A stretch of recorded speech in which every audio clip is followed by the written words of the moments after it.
تاسو به دا خبره ډیره زیاته اورېدلې او ما هم اورېدلې ده. هغه دا چې یو ملا یو خبره کوي، بل ملا بله خبره کوي. اوس موږ د چا خبره ومنو، چا پسې لاړ شو، حق حیران پاتې یو. پوه شه چې دا قسمه خلک چې دي دا دوه قسمه خلک دي چې دا شانې خبرې کوي. اول هغه چې ناپوهه دي، ناپوهۍ د وجه دا خبرې کوي. دویم هغه خلک دي چې هغې قصدن او عمدن دا خبرې دي دپاره کوي چې څنګه مسلمانان په شکونو او شبهو کې واچوي، څنګه په خپل دین باندې شکي کړي. نو دا قسمه خبرې هغه ډېرې زیاتې تکراري تر څو مسلمانان په خپل دین کې هغه شکي شي.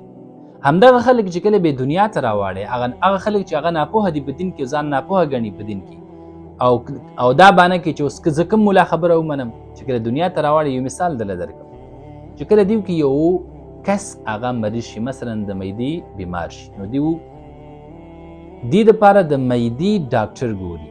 نو هغه څنګه کوي؟ د معدې خو ډېر ښه ډاکټران دي، نو دیو د هغه چا سره مشوره کوي چې هغه یا خو ډاکټر وي چې تر څو دیو ته یو متخصص او یو سپیشلیست ډاکټر چې هغه په معده کې سپیشلیټي لري هغې دپاره خپل مریض وښیي.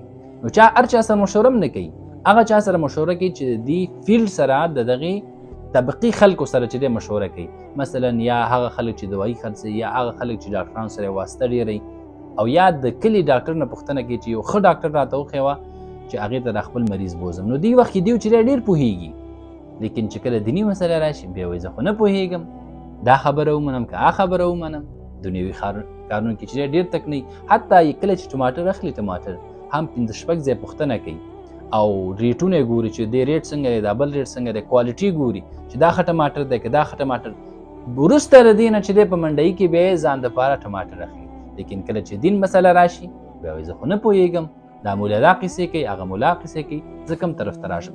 ستاسو څنګه فکر او سوچ دی؟ آیا دا خلک رښتیا هم نه پوهېږي او که نه ځان یې په زوره په جهل او ناپوهۍ کې اچولی دی؟